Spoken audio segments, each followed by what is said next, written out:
Welcome to Hood Champion Boxing and Sports.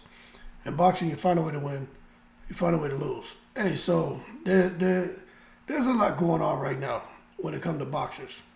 Hey, they're all feeling it.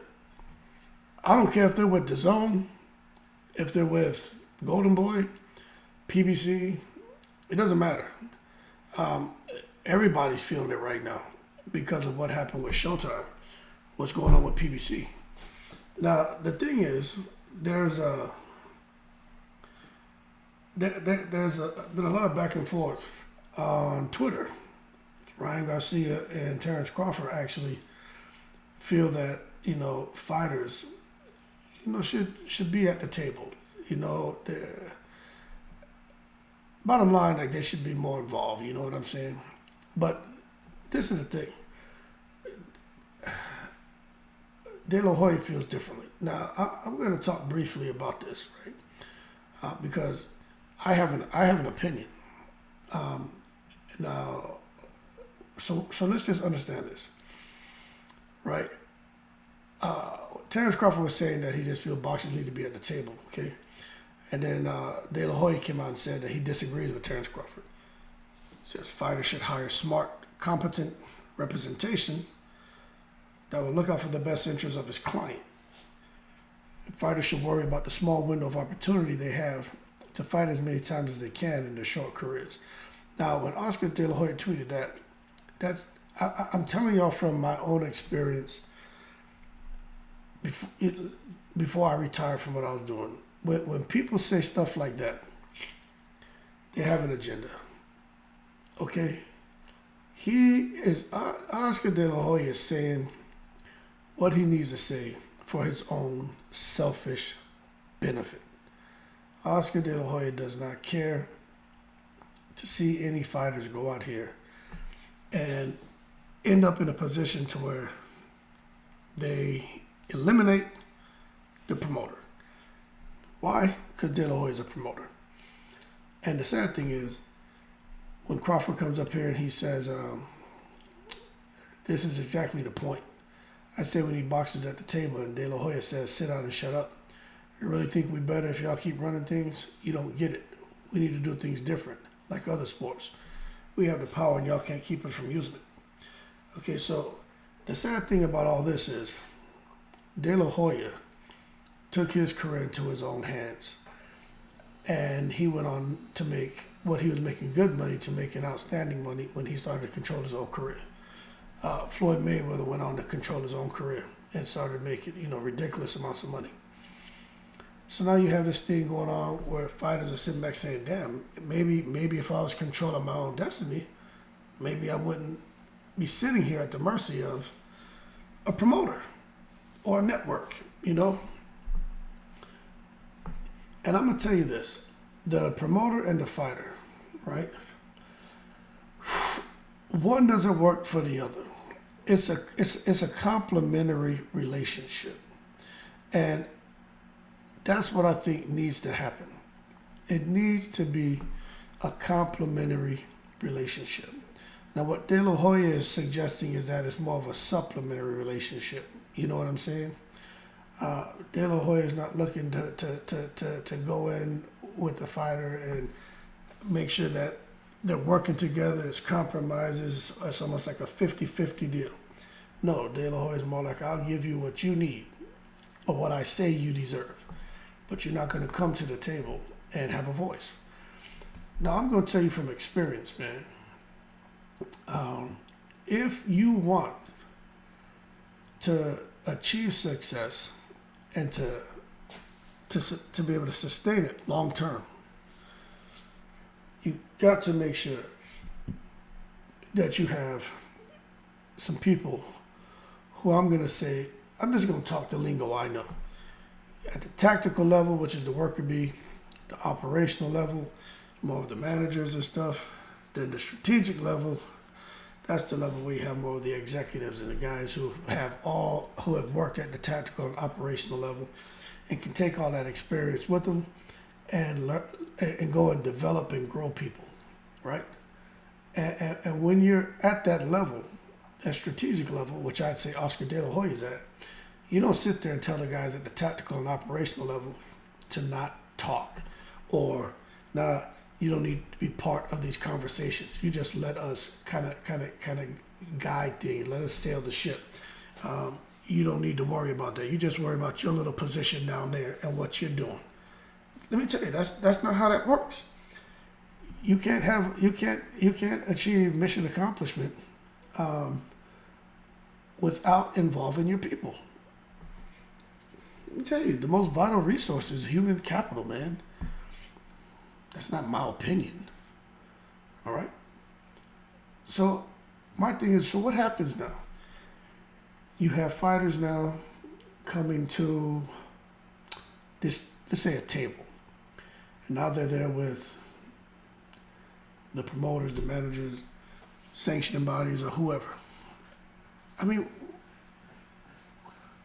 what are they going to discuss?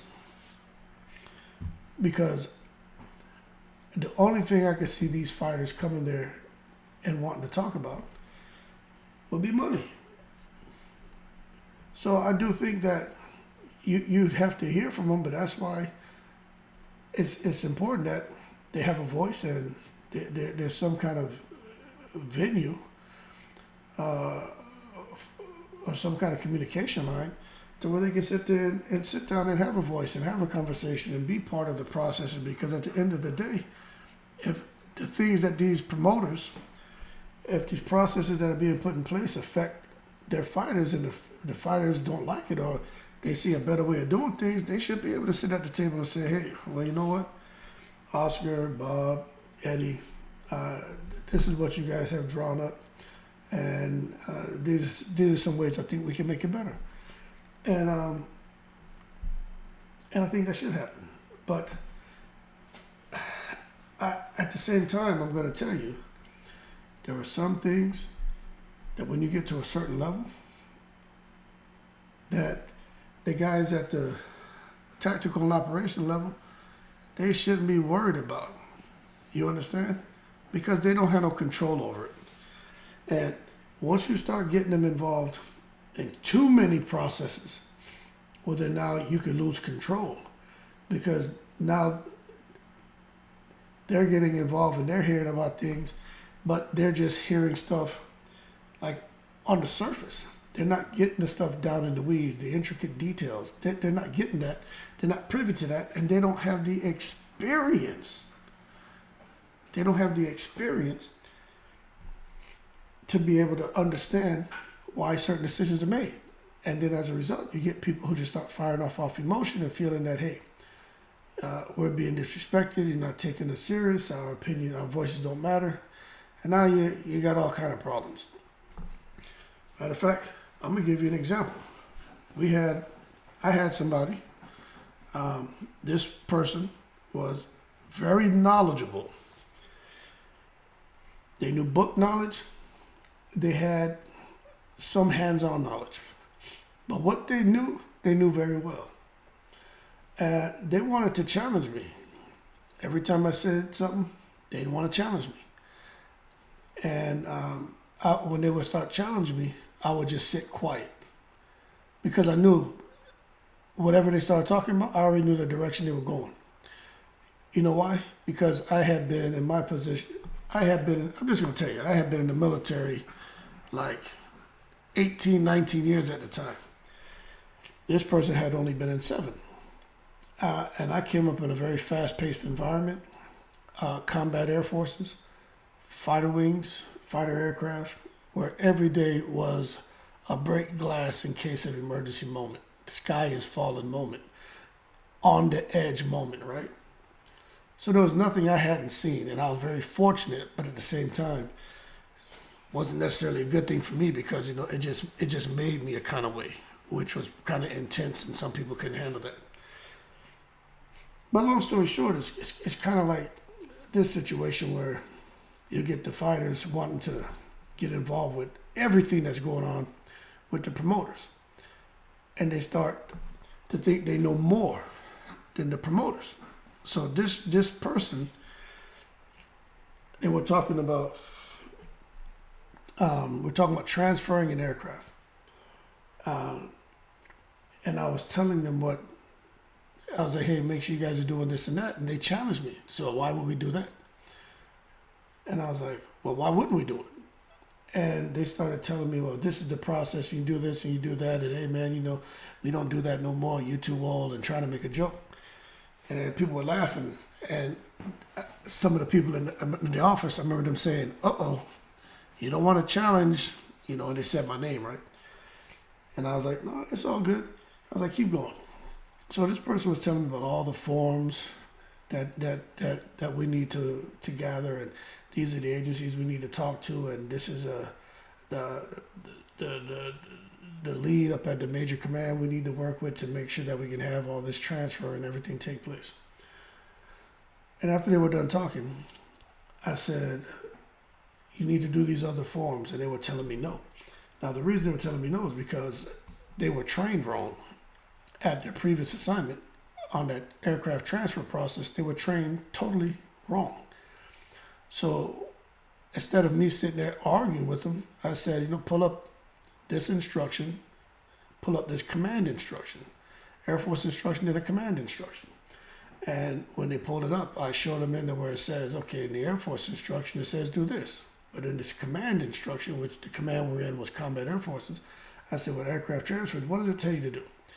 And what happened is a person, because they got embarrassed, they started crying. And I said, don't ever challenge me. I was like, at your level, you know what you know. But if you come to me and I'm telling you to do X, Y, and Z, I was like, and you overtalk me, I was like, you're going to lose that battle, because I'm going to be able to tell you why we're doing it and show you where the requirement comes from. And that's what I think could end up happening here, where fighters could see from on the outside something that's going on and feel that, hey, we know a better way. Now, we think they should be doing this. But then when you get in there, at the table where you want to be, you realize you're in over your head. Because there's explicit experience, and then there's the tacit. And the tacit is the hands-on piece. That's what you can't teach somebody. And I think these fighters are going to learn that. There's some stuff you just can't teach them. But there's a lot of things that they're going to know at their level. There's some things they're going to learn from just, going through promotions and, contracts. There's some explicit stuff that they're going to be absolutely correct about. But there's some hands-on stuff that you just can't get in the book. You just can't get through a promotion or through a contract negotiation. You're going to actually have to live it and go through it and probably fall on your face a few times or learn from what other people have gone through too. But that's where I think these fighters can get lost. Being able to promote a fight and bring it all together, relationships are important as well. A lot of times people they have to like you. You know what I'm saying? It makes everything easier. But I just think with these guys coming to the table, I just think the relationship to be is complementary. They should be working together. But I think they both have to be careful thinking that the fighter knows more than the promoter, and the promoter knows more than the fighter. I just think they both have a voice, and they should be willing to listen to them. But I'm going to tell you right now, there's some people who feel like, look, without the fighter, there's no promoter. Well, I say, without the promoter, there's no fighter. How many fighters have gone on to be successful in boxing? Now, how many fighters have gone on to be successful in boxing with a promoter? So let's not act like the promoter's not needed. Now, once the fighter gets all of the explicit and tacit experience after years in the game, then they break away from the promoter. You can see that they can go on to be successful, but most of them actually have to have built up a pretty huge profile and platform. Okay? You don't just walk away from a promoter and think it's all going to work out. Look at how difficult things were for Terence Crawford. Okay? Look at now this guy here, Malik Spann, he says something about, that's why every sport has a player association or a union, because you can't trust these bosses are going to make the best decision for the fighters. Well, I mean, it depends on what are we talking about? The union for what? What are they going to talk about at the union for boxers? Pay, retirement, PTO days. You know, what are they going to sit there and talk about? Wanting to fight more often? How are they going to make that happen? You see, this is, I'm not saying this is a issue that can't be tackled, but what I'm telling you is what these fighters feel they bring to the table, they have every right to feel that way. But as far as the results that they may want, I'm not sure it's that easy for them to achieve that. Especially because I feel it all boils down to money. But at the end of the day, I think Crawford and those guys have a point. But I think De La Hoya kind of has a little bit of a point too. I just think when you're typing things, it's hard to really get the feel for what a person's trying to say. You know what I'm saying? You can interpret that wrong. As far as how the person intended it, you can interpret that totally wrong. And I think that's kind of what's going on here with these guys. But that being said, I think De La Hoya has a point about, hey, we hear what you're saying, but look, from my experience, just get as many fights as you can, make as much money as you can, and let the promoters worry about these things. But at the same time, I think Crawford has a point where he says, no, I hear you, but I'm not just going to sit down and shut up, you know what I mean? Let us get more involved. And De La Hoya, you know, it makes you wonder, he's an ex-fighter. He should at least, you would think he'd be more supportive, but maybe he'd seen something. He sees something on the other side that he's like, nah, these fighters just stress themselves out about something that they really have no control over. And I'm telling you because I've been on both sides. So De La Hoya he's qualified to talk on it, but in my opinion, it seems like De La Hoya is just looking out for himself. But then again, not hearing someone speak, you don't know what their intentions are with the message they're sending. So kind of is what it is. But that being said, more to come on this. It seems like I said, you know, this has kind of got fighters' attentions, but I don't know. I'd like to hear opposers talking about we need to be at the table. Well, before you even come out and say that, why don't you sit down with some of the high-profile boxers who agree with you that you need to have a seat at the table, and y'all put together some talking points on the things that you would like to get addressed. And that would be a first step in the right direction. Don't wait for no one to ask you to do it. Just do it. That's what I used to do. Shit, man, when I used to have when I was putting together meetings, I didn't ask nobody what we were going to talk about, what time it was going to be scheduled, what day. Because when you start reaching out to 14, 15 different people, 30 different people, 10 different agencies, everybody's going to have a different time and day they want to do things. So I didn't do that. When I sent out my messages to inform them about something, I would always say it's going to be on this day and time. I didn't give them a choice. And know what you notice? More times than not, nobody will respond to you and say that doesn't work. You may get one or two people and then just say, well, send somebody in place to take notes for you. Especially if they didn't really have a talking role. They're just someone, you know, who we just needed a slide or some information. You could have anybody come give me that information. And if there's anything that we need from you, they can take notes and take it back to you. But I'm not going to come now and inconvenience, if I got a meeting of 40 people, inconvenience 38 because 2 people, the time doesn't work for them. I mean, unless they're like, you know, the person who's like, you know, running the show, you know what I'm saying? But other than that, no, I'm going to do it my way. But that being said, you know, more to come on this. But I just think instead of you guys going back and forth, somebody needs to shut up and lay out all their concerns and say, hey, this is how I think we get here to having us at the table, and these are some of the pros and cons of how we're doing it now, and this is how I think we can make it better. It's basically a process improvement opportunity. And I think they need to get out the sticky sheets, the Post-it notes, and find them a dry erase board and start laying some things out, you know. 8-step problem solving, SWOT analysis. There's so many different things you got out there, man. But there needs to be something that they need to do, not just going back and forth on Twitter. That being said, more to come. The boxers are starting to bubble up and percolate, man. Let's see what direction to take this conversation. because I am very interested because this kind of hits home with me. It's like having the supervisor and the subordinate kind of bumping heads. And a lot of times the subordinate just doesn't get what the supervisor's doing. But that's where sometimes a conversation can resolve a lot of that and can help to build that trust and open up the lines of communication. But right here, it just doesn't look like that's happening. But maybe they'll get there. We just got to wait and see. That being said, y'all keep cool. I'm in the breeze.